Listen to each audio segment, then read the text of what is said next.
I want to swim faster than ever. That's my New Year's resolution for 2024. I'm talking about sprinting. I'm talking about maximum velocity. I'm talking about I want to get from one end of an Olympic-sized pool to the other faster than I ever have before. And I want to talk to you today about how I plan on achieving that goal. My personal best of 50 freestyle long course meters is 23.85. I set that in May 2019 in Dubai at a Hamilton Aquatics Open meet. At the time I was working in the Middle East in Oman. I was coaching at the British School Muscat, and I was still swimming 6 times a week in my own time. I focused on 50 freestyle, 50 butterfly, 100 free and 100 fly. They were the 4 events that I swam, and at that meet, at that Hamilton long course meet in May 2019, I swam PBs in all 4 of those events. I have of course raced them events since, just, well, slower, hence they haven't been my PBs. Most notably, I raced at the 2021 Olympic Trials at the London Aquatic Centre, the Olympic 2012 pool, where I was at 24.4, 0.6 off of that swim back in 2019. In 2023, I didn't race any individual 50 freestyles long course, but I did do 2 relay splits that were slightly quicker than my individual PB. Now, as I come to 2024 and trying to tackle that goal of swimming faster than ever before, I have, well, a couple of ways I can go about doing that.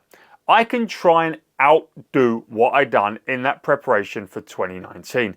I can try and swim more meters, harder work, more sprints, more technique work, more of everything, and just try and do it better. And maybe if I can hit the prep just this little bit better, I might be able to knock off a tiny little chunk of 23.85. Maybe if the prep is just that much better, I can go 23.7 or even 23.6.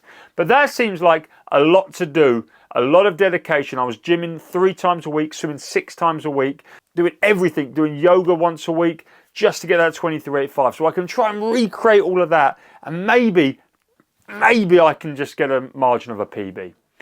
Or I can do things radically different, and that's the route I'm going to take. The first step to me getting faster than ever before, I think, has to come from my technique. If my technique is the same, then as I said, I can be more conditioned to be faster, but my technique is going to be a limiting factor. I feel that if I can improve my technique, most notably hold more water all the way through the stroke, then I can be faster. If I'm holding more water and creating more propulsion on my pool, how will I not be faster? I then want to try a new sprint training method that I was playing around with last season, and it was very successful, surprising myself every time I dived into a meet to race. Using this new sprint training method alongside a lot of technical work, I think I can come up with a new PB, and not just a little one. I'm hoping to knock a massive chunk off. While I do think the technical aspect can give me the biggest gains in performance, I think it's the hardest thing to improve. I'm someone who goes and swims in a public training session. I swim in public lane swimming that anyone can pay and turn up. I don't have a coach. I don't have anyone timing me. I don't have anyone filming me or giving me any feedback on a singular daily basis. Everything is by feel and myself doing it on my own. That was until I started working with TheSwimsuitGuy. This Australian company that make these handsets have made something that if you are like me and swim alone without a coach, you can measure and improve your technical swimming without doubt. This is a case study that I'm going to do because I have basically decided on a singular test that I'm going to do every week. I tried it through December 2023 before Christmas, then obviously you can see a break in my testing, and I'm going to start again from this week testing.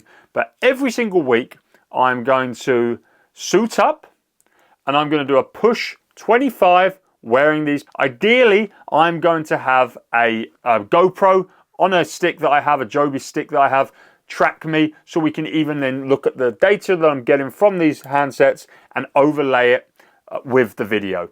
That's something that you can do within the platform of Swim Better. I'm going to follow that up after a full rest. I'm going to follow that up with a dive 25. Theo did suggest that I use their handsets for both the push and the dive 25, but my reasoning for the dive 25 not having these handsets is because I want it to be purely about time. I wanted to see if there was a correlation between the data I get from the push 25 with the handsets, maybe an increase in force propulsion, maybe a better trajectory of my hand through the water, maybe less lateral propulsion. If an increase in that then shows a difference in the dive 25. Hopefully, as these weeks go on, my data will show improved technique from the work I'm going to be doing between each one of these sessions, and I will see an improvement in my speed on the dive 25s. Then when I start racing, hopefully we start to really see the results. These handsets are extraordinary. They give you so much data and the app is super intuitive.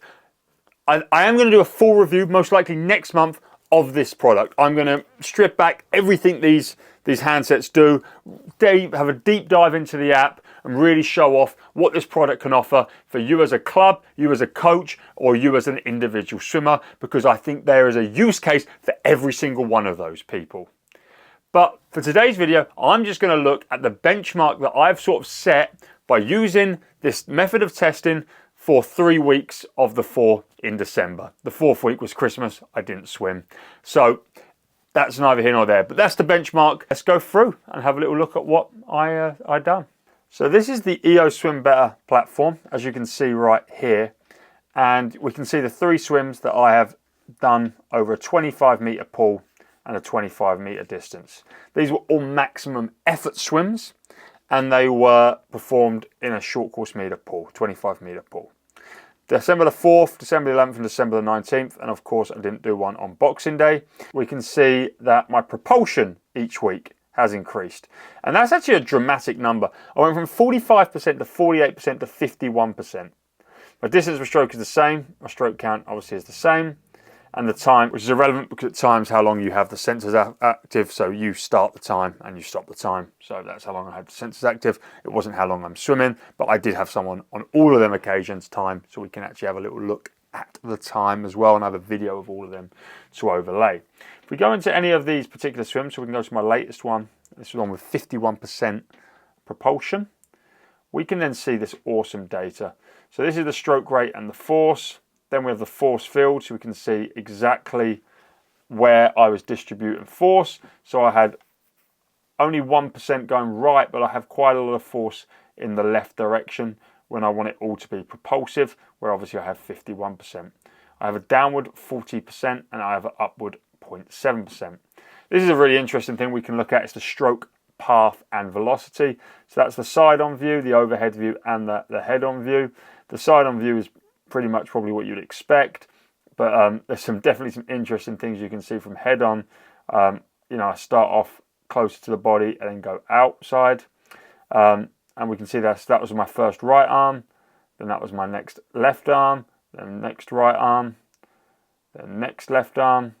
So you'd like to think there's going to be some decent consistency with all of this data, but that's not always the case. And if you want to see consistency, boom, there you go. Not consistent at all. Let's select all left hands. Oh my God, it's all over the place. And then we can just switch to the week before and select all left for the week before. God, it was even crazier the week before. No wonder my propulsion increased. Then we go into stroke phases. And you can see how much of a glide you have out the front of the stroke, how much of the time is spent recovering and how much is spent pulling. Weirdly, there's a massive differential in the left arm and the right arm. And then lastly, this is the most interesting stuff. This is the force versus time, and we can then just zoom in on what is actually me swimming, which is this. That's the me swimming. And we can see these peaks and troughs of propulsion. Obviously the blue is my right arm. So on my left arm each time, I lose propulsion halfway through the pool and then gain it again. And you can see that with these little spikes.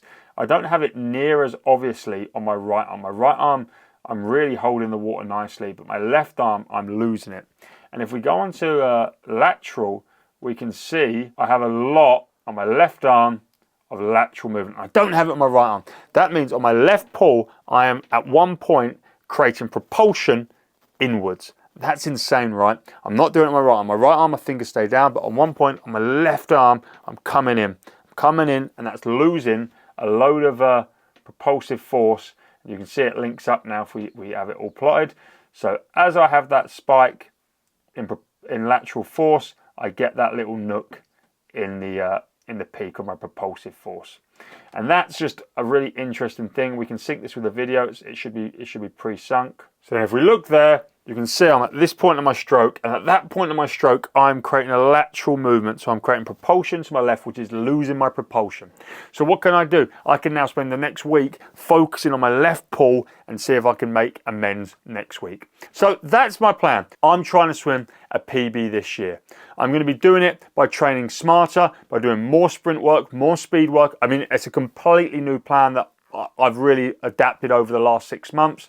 I'm going to be using SwimBetter's awesome handsets to monitor and track and improve my technique. And if everything goes well, at some point this season, I will swim faster than 23.85, maybe on multiple occasions. I'll keep you involved in my journey. It may be done here in Plymouth, it may be done overseas at some point, but it's going to be a lot of fun. I'm really excited to try and swim faster than ever, and I'm really excited to be partnered with SwimBetter.